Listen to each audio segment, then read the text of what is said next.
Olá, Tutameia está ao vivo nesses tempos de pandemia. Estamos nós aqui nos nossos estúdios quarentênicos, a Eleonora. O Rodolfo. Voltou. Acostumado, quando eu começo a falar, entro na história da Lava Jato, cai a minha, Ainda nem chegamos. voz. Nem chegamos lá. Nem chegamos lá. Estamos só começando aqui. Bem, vamos ouvir um pouco vocês, então. Não sei se você quer concluir aquele raciocínio. Eu estava lembrando, enquanto tinha caído a conexão, que você tinha feito uma afirmação de que esse presidente da República é um covarde e estava, no final, um pouquinho antes de cair, estava demonstrando isso, explicando isso. Não sei se você quer complementar. Terminar e para depois passar para o debate, é que eu acho que nós temos que ter a consciência que eu falei isso dos últimos 3 anos correndo o Brasil. Eu acho que hoje é muito bom ver que há uma consciência mais generalizada de que esse governo genocida que aí está, ele foi gestado nos excessos da Lava Jato. Uhum. Foi exatamente o Sérgio Moro, através das pessoas que ele coordenava, da Força Tarefa de Curitiba, e dos excessos de prisão preventiva, banalização das prisões e banalização das delações.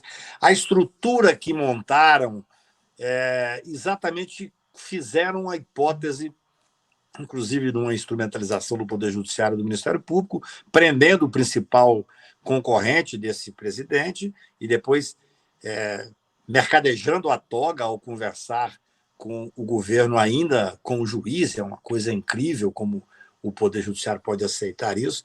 Então, assim, depois eles brigaram, porque isso é um jogo de poder, né? O que eu quero, para a gente começar um debate, é dizer isso. Assim, nós temos que ter a consciência da gravidade do que nós estamos. Nós temos hoje um presidente que se elegeu e que não tem nenhuma responsabilidade no trato sequer da saúde, né? O ministro da Saúde foi mandado embora porque fazia um trabalho razoável. Olha, eu era obrigado a elogiá-lo, um homem que votou contra o SUS, que tirou 30 bilhões do SUS, mas que, frente ao caos, ele estava fazendo um enfrentamento.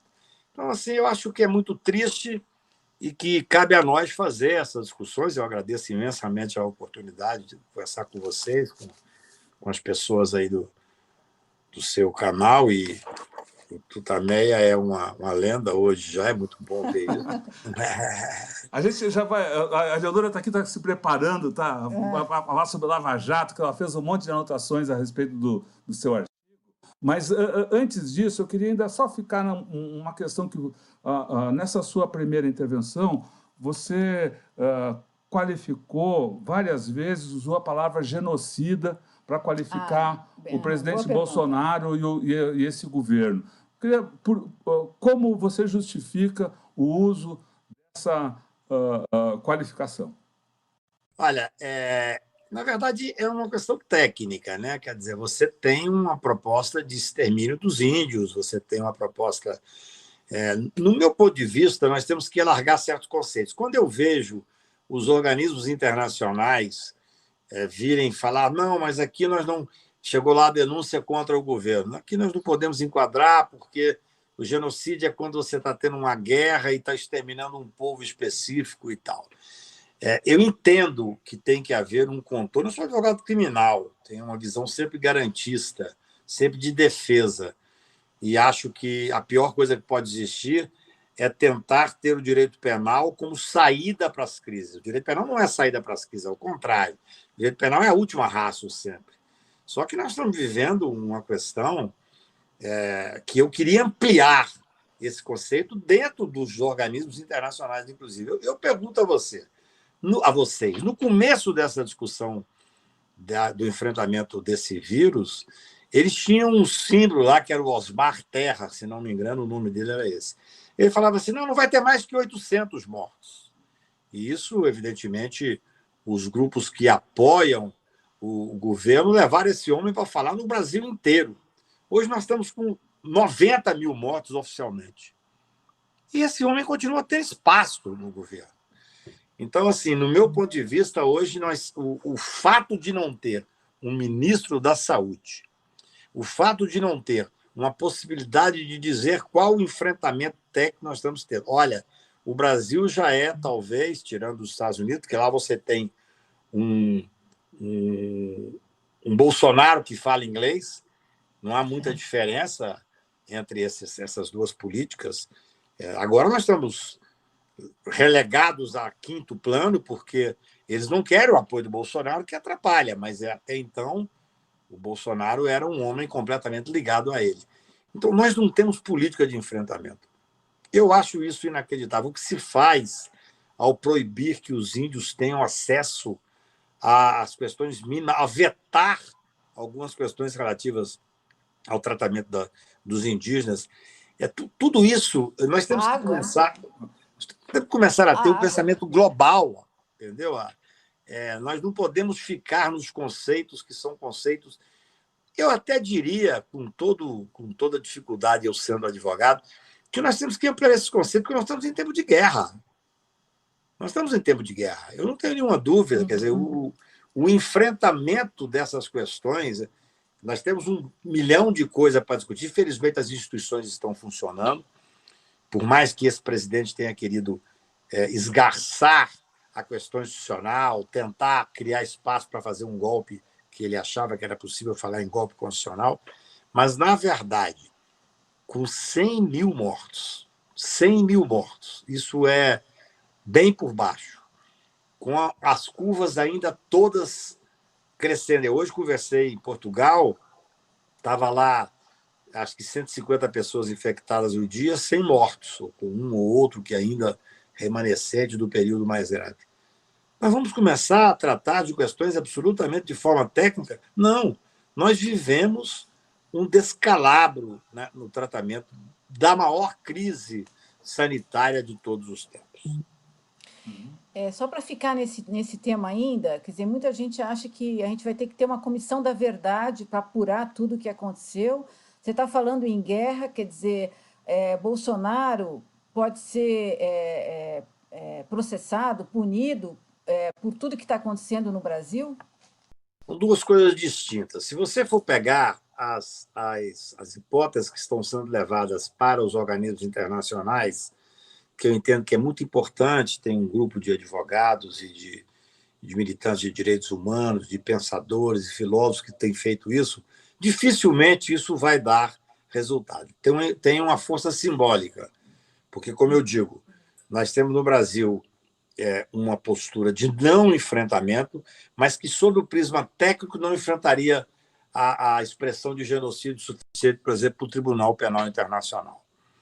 Porém, eu entendo e trago essa discussão já há 2 meses. Olha, há 4 meses atrás, pouco antes dessa pandemia, pediram que eu escrevesse, por causa do descalabro administrativo, do esgarçamento dos poderes, da tentativa do Executivo de fechar, de promover o apoio ao fechamento do Legislativo e do Judiciário, pediram para eu escrever a favor do impeachment. Eu me neguei a escrever, escrevi contra, porque eu não queria banalizar o instituto do impeachment.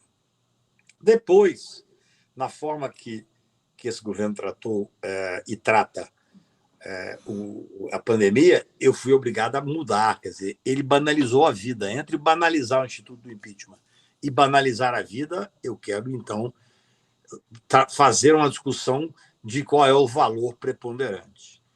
Então, assim, eu entendo e tenho defendido isso, Eleonora, nos últimos 3 meses, que ele comete, sim, o crime de pandemia. Não existe na previsão do Código Penal, lógico, a pandemia é uma excepcionalidade, felizmente, senão a civilização já não existia, nós não existiríamos. Mas existe o crime de epidemia. E um presidente da República, com a força simbólica do cargo, sendo o crime de epidemia um crime permanente, ele, sabendo que está infectado, ou mesmo antes de saber, ele menosprezando a hipótese de enfrentamento técnico, ele desprezando as normas internacionais de enfrentamento, ele está levando uma população que o segue cegamente a cometer, sim, ele cometer o crime de pandemia. Veja bem, quando o cidadão descumpre as normas de um Estado, e a gente vê muito isso, agora não vê mais, mas a pessoa correndo na praia, a polícia atrás, Claro que essa pessoa não está cometendo crime de epidemia, pode estar cometendo ali uma infração administrativa, levar uma multa, até como força simbólica. É totalmente diferente de um presidente da República que representa o país, que representa o Estado, que tem a força enorme, uma força enorme no imaginário popular. Você fica vendo essas pessoas que mal sabem conversar, que são seguidores dele de uma forma muito, eu diria, cega. Essas pessoas não têm muita noção. Outro dia eu vi uma cena, Rodolfo, que me marcou, um rapaz novo na porta do palácio gritando que não existe doença, que isso é coisa de comunista e tal. E 3 semanas depois, a cena do filho pedindo que a gente rezasse porque ele tinha acabado de morrer, porque é infectado. E nós vamos ainda viver aquilo que é uma coisa que me impressiona muito, que é a escolha de Sofia. Quer dizer, essas pessoas que estão na rua, que estão dizendo que não tem, na verdade, nenhum tipo de doença, que isso tudo é uma criação, essas pessoas vão se infectar de uma forma muito mais violenta. E elas vão disputar, num dado momento, já estão disputando, a gente vê isso no dia a dia, as UTIs, os respiradores, com os homens, as pessoas, as mulheres que tratam da saúde, que estão nas UTIs, seja médico, enfermeira, seja pessoa que está lá limpando a sujeira e lavando as roupas das UTIs, e o médico vai ter que fazer a escolha de Sofia. Não é justo.